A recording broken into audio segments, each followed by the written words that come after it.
晚宴就要开始了，现在请允许我介绍第一位发言的嘉宾 Mark Casper， 美中贸易全国委员会主席，赛默菲士尔科技公司董事长、总裁兼首席执行官。Mark， 谢谢您先为我们致辞。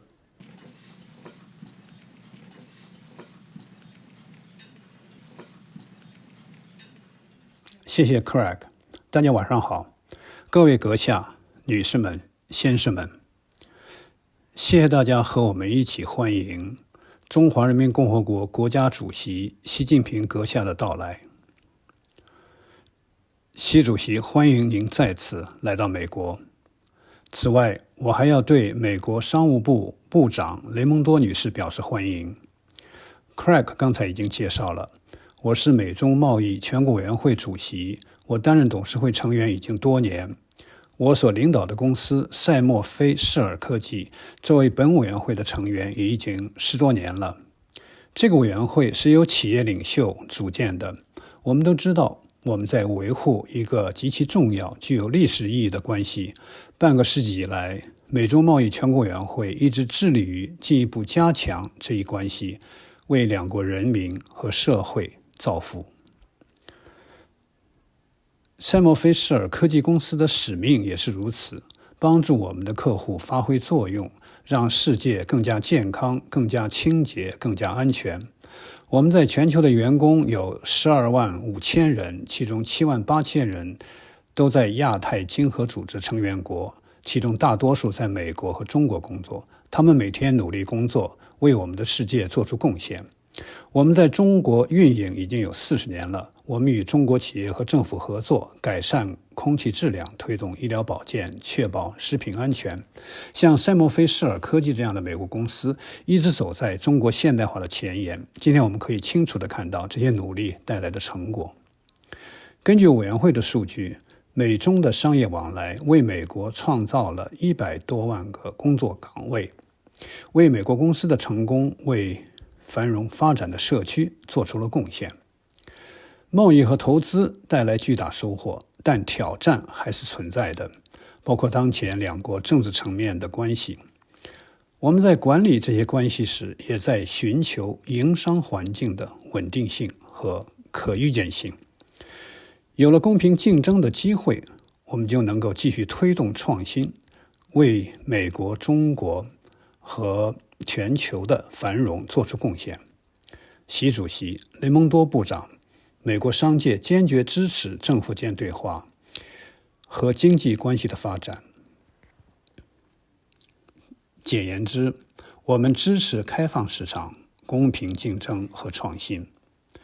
我们可以在保护各自国家安全的前提下实现这一目标。我们坚信，美国和中国经济持续增长对于全球稳定至关重要。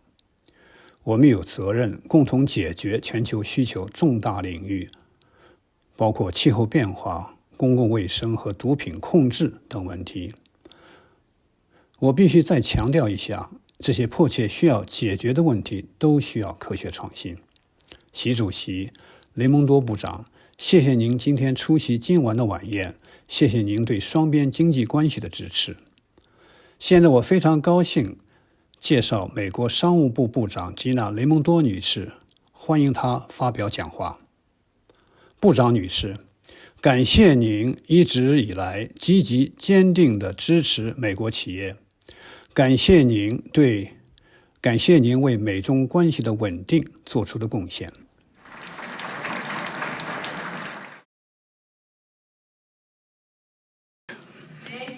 谢谢 Mark， 谢谢大家，晚上好。感谢主办方今晚安排了晚宴。我要特别欢迎习近平主席，欢迎您回到旧金山。我们很高兴今天晚上您能出席我们的晚宴，我们也很高兴能够在这里接待您。感谢您率领代表团今天下午出席了在伍德赛德举行的非常富有成效的会议。美国今年举办亚太经合组织峰会，感到非常自豪。拜登总统上任的时候跟我们说，他有2个重要的优先事项：第一，重新投资美国；第二，重新参与国际事务。我们通过了基础设施法案、芯片和科学法案以及通货膨胀削减法案，我们正在对美国进行历史性的投资，投资于美国的人民、基础设施、技术和清洁能源转型。我们的战略是由公共部门提供一些投资，以此推动私营部门大量的投资。这一战略已经取得成效。美国对半导体和清洁能源生产的大规模的投资，在美国自从2019年以来增长了大约20倍，创造了1400多万就业机会，早期的成果是巨大的。我们也正在和世界接触，积极地参与国际事务，通过国际经合组织参与国际事务，也和中国直接合作。今天早些时候，我有幸参加了拜登总统和习近平主席的峰会。当然，2位领导人彼此认识已经很长时间了，他们之间也很有默契。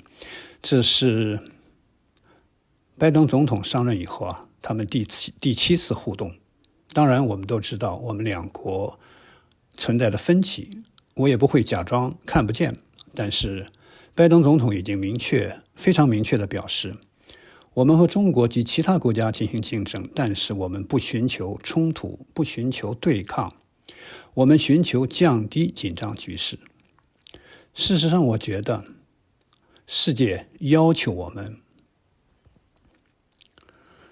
负责任地管理2国的关系，找到方法解决双边的争议，协调处理地区和全球问题，解决跨国挑战，如气候变化、全球卫生这些影响到世界人民的跨国挑战。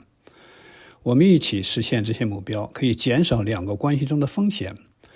要做到这一点，它的基础就是直接、开放、坦诚的沟通。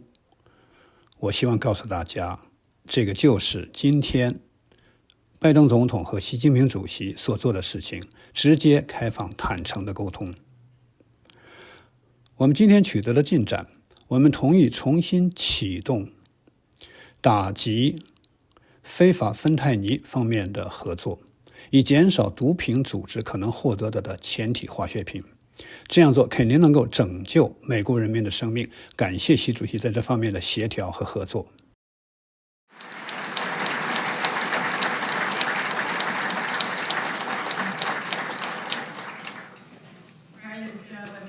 我担任商务部长之前，曾经是罗德岛州的州长。我参加过很多葬礼，很多20多岁的年轻人因服用毒品过量而死亡。我们的合作将挽救美国人的生命。我们还同意恢复2军国防对话。通过这些渠道，我们将管理紧张局势，避免误判和冲突。我认为在座的每一位企业家都应该相信，我们恢复军事交流，就是因我们在管理2国关系中的风险，我们在为2国关系增加更多的稳定性。我们还同意加强人工智能方面的合作。我们整体关系的原则，当然也是我们2国经济关系的支撑。我们该保护的就必须保护，但是能够推动的，我们也会尽力的推动。正如马克所说的，我们与中国的经济关系范围广，影响大，为美国创造了100多万个就业机会。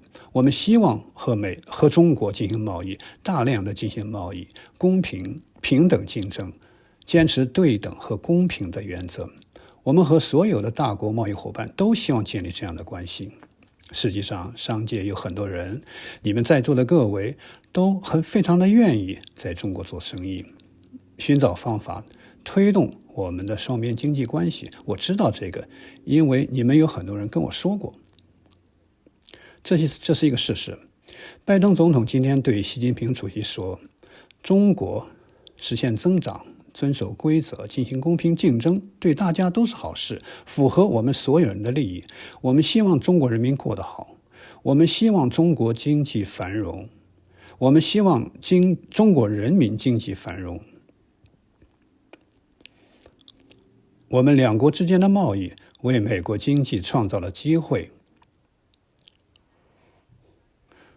我们努力应对气候变化、全球卫生和粮食安全这些共同的全球挑战。很明显，要有效地解决这些挑战，也需要在座的各位，需要私营部门。私营部门必须提供资本、创新、前沿技术和新产品，这样我们才能够解决刚才提到的这些挑战，推动竞争，利用私营部门的力量，我们就能够为共同的挑战提供商业解决方案。刚才马克也提到了国家安全，我们最关心的，实际上也是中国最关心的，就是保护各自国家安全，捍卫我们的价值体系。维护我们的国家安全，就需要供应链多样化，尤其是对重要产品，我们需要投资于我们的工业，采取有针对性、小范围而且精准的保护措施，以保护最敏感的技术。当然，坦率地说呢，这些技术不能够被用来对付我们。不过，我想明确地表明，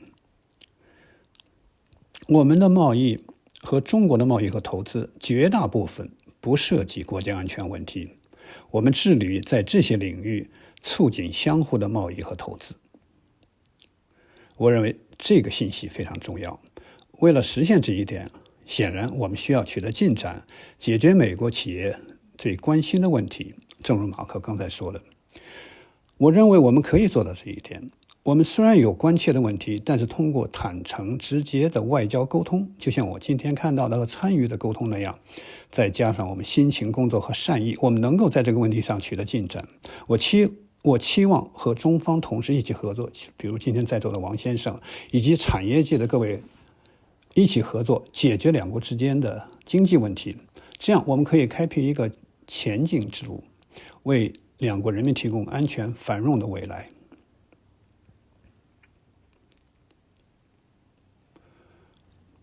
这样的话，我们也为全球稳定和平做出贡献。那么这样的一个经济关系是整个美中关系的基石，能为全球稳定做出贡献。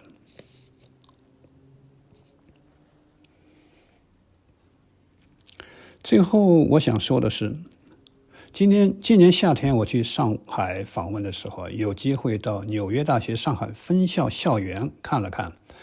我在那里和中国的大学生进行了交流，有中国学生，也有美国学生，他们一起上课，在上海的教室里上课，他们充满乐观、好奇、坦诚。他们问了我一些很不好回答的问题，但是我感到了希望，和他们在一起，看到他们的坦率、好奇心和对未来的希望，让我也有了希望。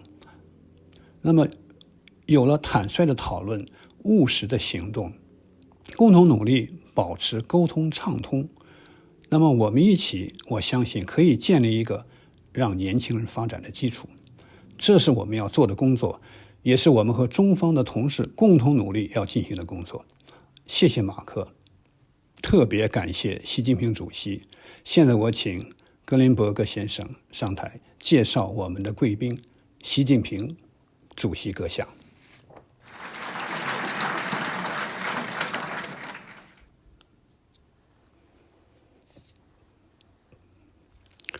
谢谢雷蒙多部长的讲话，谢谢您的讲话，谢谢您发挥的领导作用。大家晚上好，我是埃文·格林伯格，美中关系全国委员会主席，安达保险首席执行官。今晚我非常荣幸欢迎习近平主席发表讲话。近40年前，习主席在旧金山首次踏上美国国土。今天我们在旧金山聆听习主席的讲话，意义非凡。过去的几十年发生了很多变化，中国成功的使数亿人摆脱了贫困，已经成为世界舞台上具有影响力的大国。美中关系的新模式已经形成，其他的关系也在不断的进化中。领导人之间的互动继续为两国关系定下基调，两国之间的相互依存关系更加深入。此外，两国人民，包括学生、学者、科学家、农民和商界之间，已经建立了广泛的联系，为两国关系注入了活力和稳定性。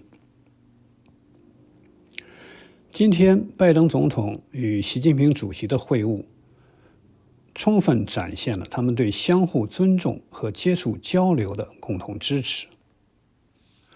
两位领导人都认识到，接触并非屈服，并不意味着我们就必须互相钦佩对方。接触交流是建立关系和分享信息的桥梁，是两国人民彼此了解，在个人层面建立信任的途径。说到底，推动两国关系前进的动力不是政府和机构，而是人民。我们两国政府在双边关系中面临重大挑战，这并不令人意外。毕竟，我们两个国家有着不同的文化、历史、愿景、雄心和政府体制。这些差异不是任何一个领导人能够解决的，但领导人应承担起妥善管理这些分歧的责任。我们需要和平共存，承认这一点，它不是慈善行为或者软弱的表现，而是对现实一个明智的认知。美国和中国现在是，在可预见的未来仍将是世界上两个最大的国家，最强大的国家。作为世界上两个最有能力的国家，合作应对全球挑战，对双方都有益。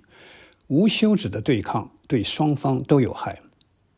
美国和中国朝着同一个方向共同努力，战争、疾病、饥荒、全球变暖、人工智能和核扩散等威胁就更容易得到解决。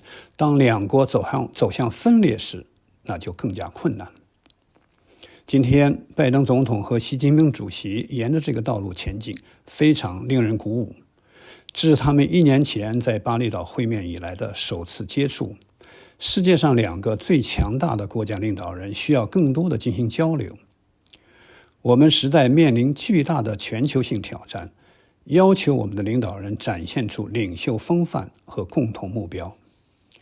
同今天在座的许多人一样，我坚信一个繁荣强盛、支持并且投资于国际体系的中国将成为世界的正能量。归根结底，中国崛起的道路取决于中国自身的抉择，而不是外界对它的定夺。因此，我们今天齐聚一堂，学习习主席的智慧，聆听他对中国未来以及美中关系的远大蓝图。女士们、先生们，请和我一起热烈欢迎习主席讲话。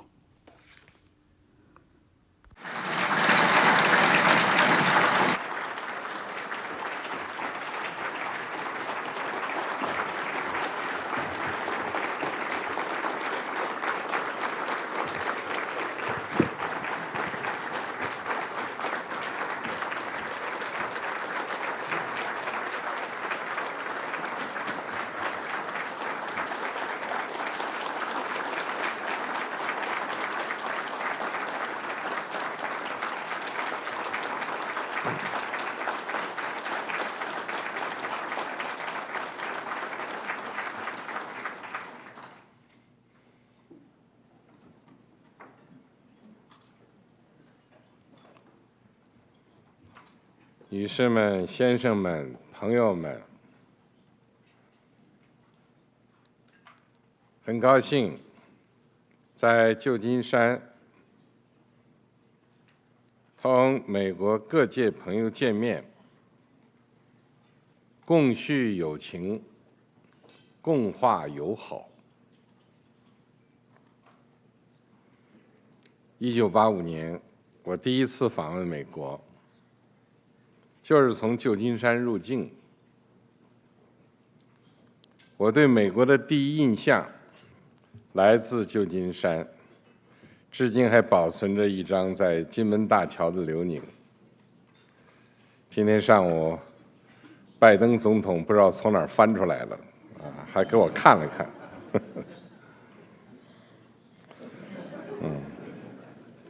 首先啊，我要向组织这次活动的美中关系全国委员会、美中贸易全国委员会、亚洲协会、美国对外关系委员会、美国商会等友好团体表示衷心的感谢，向长期致力于中美关系发展的美国朋友表示诚挚问候，向友好的美国人民致以良好祝愿。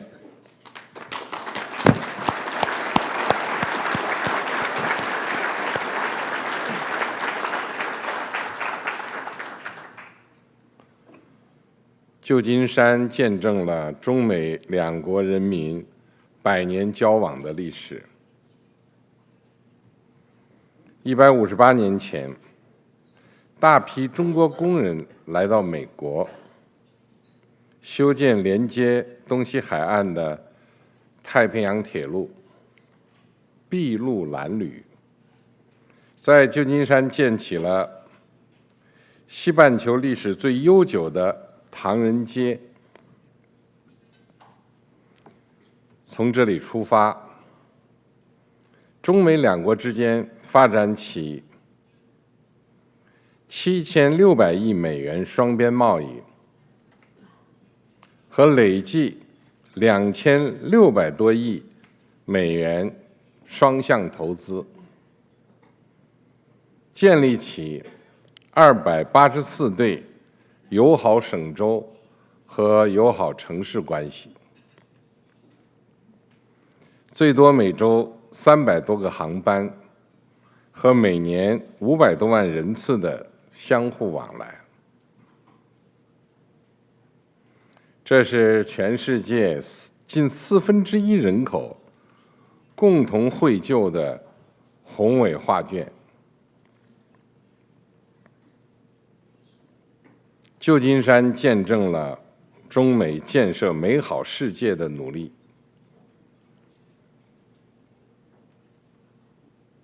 78年前，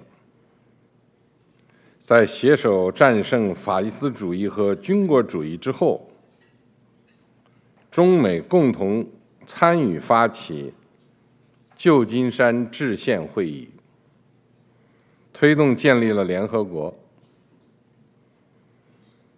中国第一个在联合国宪章上签字。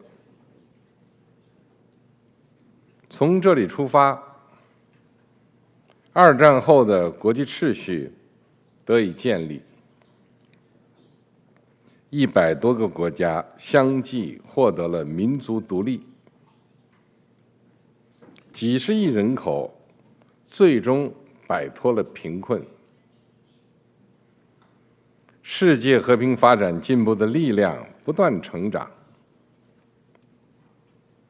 这是各国人民和国际社会携手取得的成果。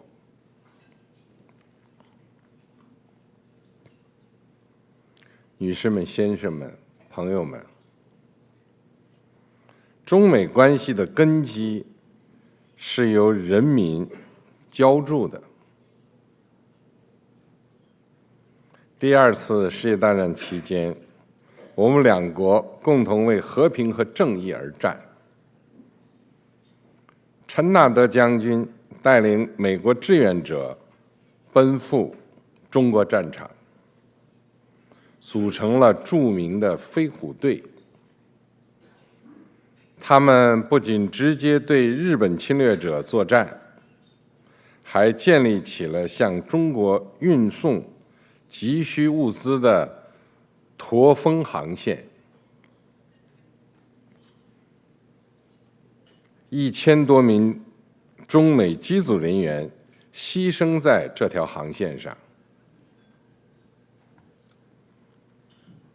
日本偷袭珍珠港后，1942年，美国空军16架 B-25轰炸机奔袭日本，由于油料不足，杜立特中校等飞行员在中国弃机跳伞，中国军民奋勇救助，日军竟因此屠杀了25万中国平民。中国人民没有忘记飞虎队，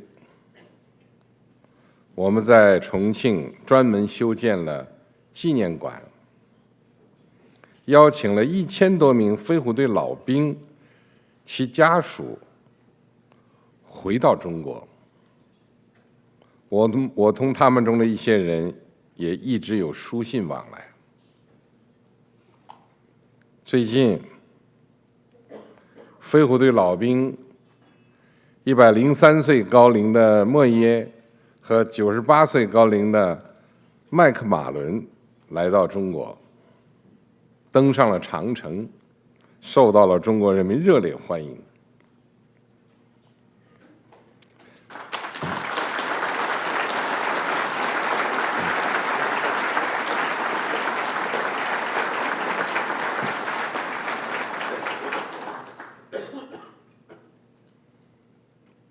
美国人民也没有忘记殊死营救美国军人的中国人民。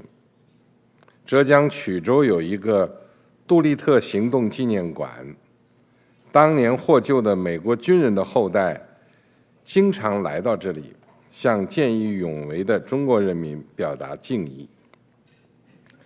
我相信，血与火铸造的中美两国人民友谊一定能够代代相传。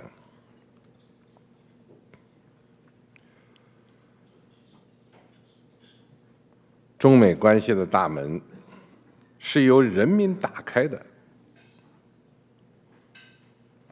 两国曾经隔绝对立22年，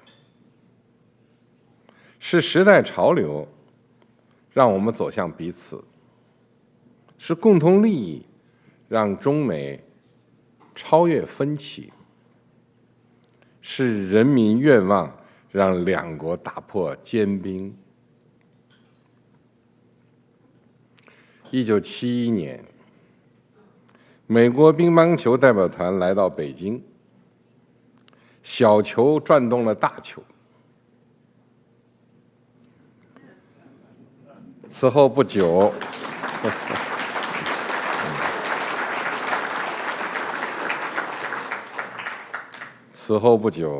曼斯菲尔德先生率领的第一个美国国会议员代表团来了。包括艾奥瓦州州长罗伯特·雷在内的第一个美国州长代表团来了，许多工商界人士也来了，掀起了中美友好交往的浪潮。世界走出新冠疫情大流行后，我在北京见了基辛格博士、比尔·盖茨先生，也见了舒默先生和其他几位参议员，还有纽森州长。我对他们讲，中美关系希望在人民，基础在民间，未来在青年，活力在地方。我欢迎更多美国州长、议员访华，欢迎美国各界人士到中国去。中美关系的故事是由人民书写的。我第一次访问美国时，住在艾瓦州的德沃切克夫妇家。我还记得门牌号是邦尼街2911号。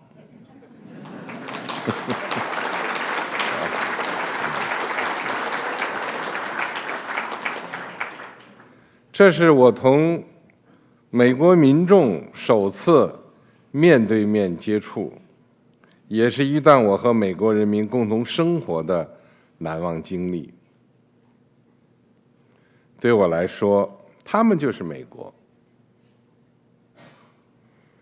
我也发现，两国虽然历史文化、社会制度发展道路不同，但人民都善良友好、勤劳务实，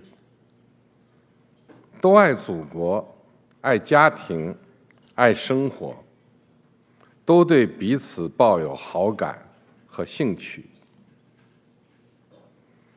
正是善意友好的涓滴汇流，让宽广太平洋不再是天堑。正是人民的双向奔赴，让中美关系一次次从低谷重回正道。我相信，中美关系的大门一旦打开，就不会再被关上。两国人民友好事业一经开启，就不会半途而废。人民友谊之树已经长大，一定能够历经风雨。中美关系的未来是由人民创造的。越是困难的时候，越需要拉紧人民的纽带，增进人心的沟通，越需要更多的人站出来为中美关系鼓与呼。我们要为人民之间的交往搭建更多桥梁，铺设更多道路，而不是设置各种障碍，制造寒蝉效应。我今天同拜登总统达成重要共识，两国将推出更多便利人员往来、促进人文交流的措施，包括增加中美客运直航航班、举办中美旅游高层对话、优化签证申请流程等。我们期待着两国人民多走动、多来往、多交流，共同续写新时代两国人民友好的故事。我也期待着加州和旧金山在中美友好的征程上继续领跑。女士们、先生们、朋友们，我们处在一个充满挑战变化的时代，也处在一个充满希望的时代。世界的未来需要中美合作。作为世界上最大的发展中国家中国和最大的发达国家美国，中美要好好打交道。面对变乱交织的世界，中美更需要有宽广的胸怀，展现大国格局，拿出大国担当，发挥大国作用。我一直在思考，如何让中美关系这艘巨轮避开暗礁浅滩，穿越狂风巨浪，不偏航，不失速，不碰撞。首先要回答的是，中美到底是对手还是伙伴？这是一个根本的，也是管总的问题。道理很简单，如果把对方视为最主要竞争对手、最重大地缘政治挑战和步步紧逼的威胁，必然导致错误的政策，采取错误的行动，产生错误的结果。中国愿意同美国做伙伴、做朋友。我们处理中美关系的根本遵循，就是相互尊重、和平共处、合作共赢。相互尊重是人与人打交道的基本礼数，也是中美两国相处的起码准则。美国有独特的历史文化和地理位置，塑造了自身的发展道路和社会制度，我们充分尊重。中国特色社会主义道路是在科学社会主义理论指导下走出来的，植根于5000多年绵延不断的中华文明，我们同样感到自豪。两条道路不同，但都是人民的选择，都是通向全人类共同价值，都应该得到尊重。和平共处是国际关系基本准则，更是中美两个大国必须守住的底线。把坚持和平发展的中国视为威胁，搞你输我赢、你兴我衰的零和博弈，是走偏了方向。中国从不赌美国输，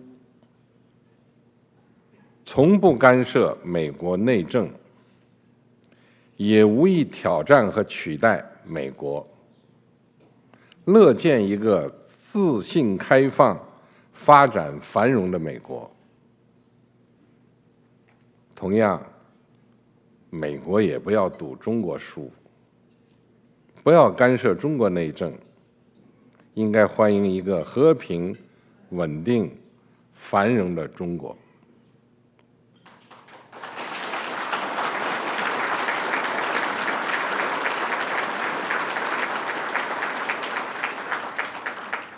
合作共赢是时代发展的潮流，也是中美关系应该有的底色。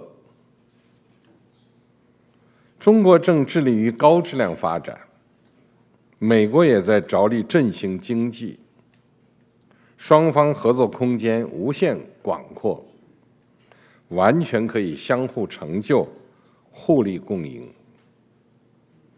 中方提出的共建“一带一路”倡议，以及全球发展倡议、全球安全倡议、全球文明倡议，始终面向各国开放，包括美国。中方也愿参与美国提出的多边合作倡议。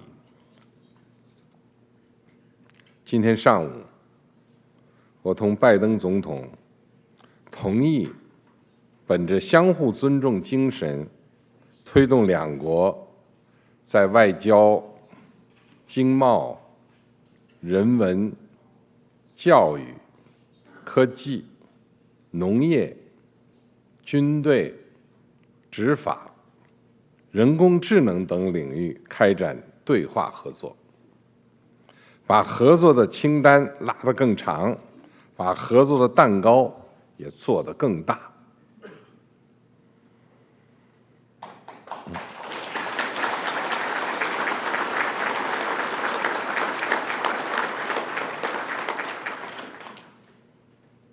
刚才雷蒙多部长女士也说了，我要告诉大家，中方对芬太尼对美国人民，尤其是青年人的毒害深表同情。我和拜登总统已同力建立禁毒工作组，进一步开展合作，协助美国应对毒品的滥用。我愿在此宣布，为扩大中美两国人民，特别是青少年一代交流，中方未来5年愿邀请5万名美国青少年来华交流学习。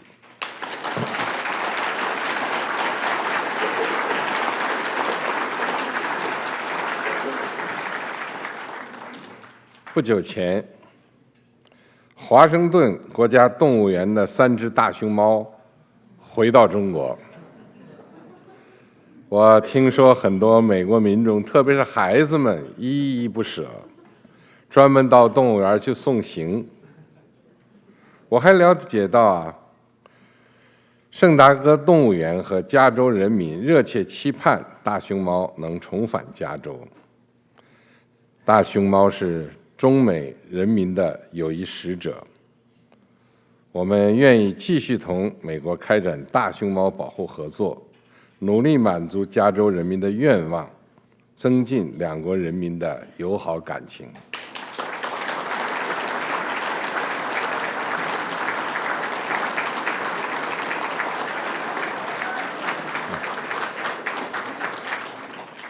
女士们、先生们、朋友们，中国是世界上最大的发展中国家，工作的更好，生活的更好，孩子们成长的更好，是14亿多中国人民的殷切心愿。中国共产党就是给人民办事的，人民对美好生活的向往就是我们的奋斗目标，就是必须守住人民的心。经过100年探索和接续奋斗，我们已经找到了一条适合自己的发展道路，正在以中国式现代化全面推进中华民族伟大复兴。我们致力于团结奋斗，让全体中国人民一起迈向现代化。人口众多是中国的基本国情，不过我现在把人口最多的桂冠授给印度了，我们是第2多。再大的成就除以14亿都会变得很小，再小的问题乘以14亿都会变得很大，这就是大的难处。同时大也有大的优势中国共产党领导，中国特色社会主义制度，广大人民群众的拥护和支持是我们最大的优势。中国是超大规模经济体，形成了超大规模市场。前不久，我们成功举办第6届中国国际进口博览会，吸引来自包括美国在内的128个国家的3400多家企业参展。美国连续6届展览面积最大，14亿多中国人民迈向现代化，是中国带给世界的最大机遇。我们致力于共同富裕，让每一个中国人都过上美好生活。摆脱贫困是中华民族的千年梦想，共同富裕是中国人民的共同期盼。我不到16岁，就在中国的陕北的一个小村子里，同农民住在一起，干在一起。一共是7年的岁月，知道人民愁什么，盼什么。从那时到现在，半个世纪过去了，在人民中间让我觉得踏实，同人民在一起让我有力量。我将无我不负人民，这不是一句口号，而是我终身的信念。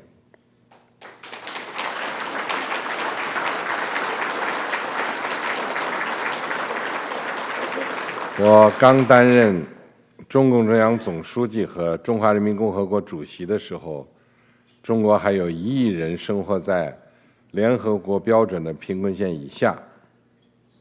经过8年的艰苦奋斗，这些贫困人口已全部脱贫，提前10年实现了联合国2030可持续发展议程的减贫目标。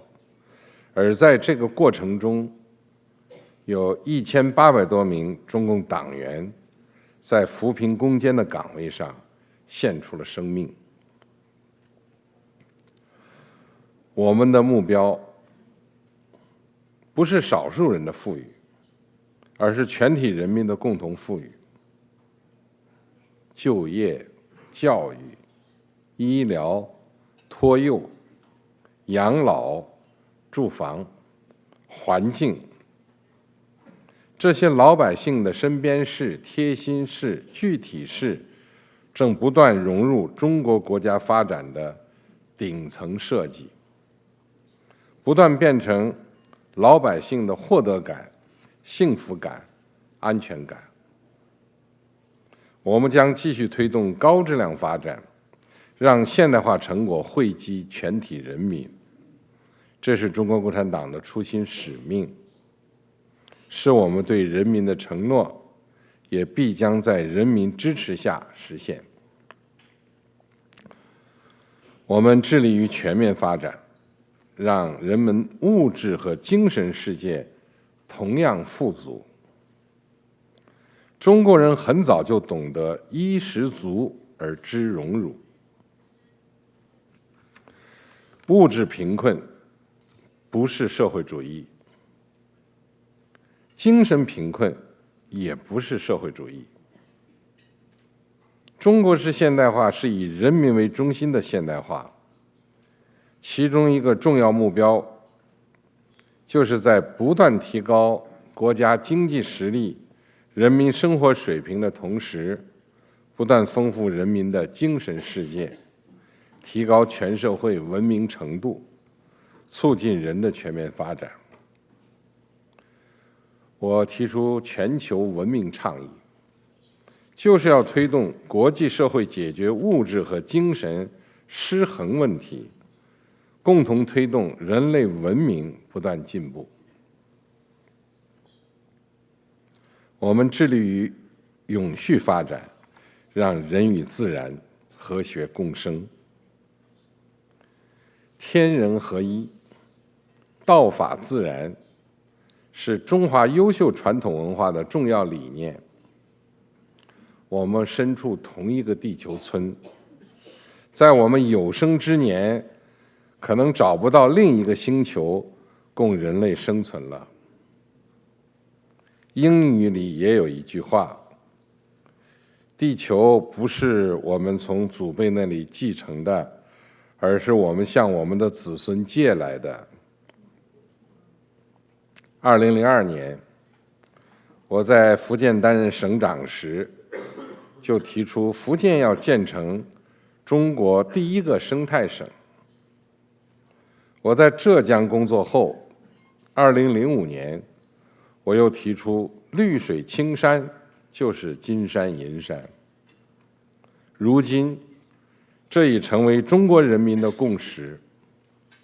现在，全球光伏发电装机容量接近一半在中国，全球新能源汽车一半以上行驶在中国，全球1/4的新增绿化面积来自中国。我们力争2030年前实现碳达峰2060年前实现碳中和。我们不说大话，但我们说到做到。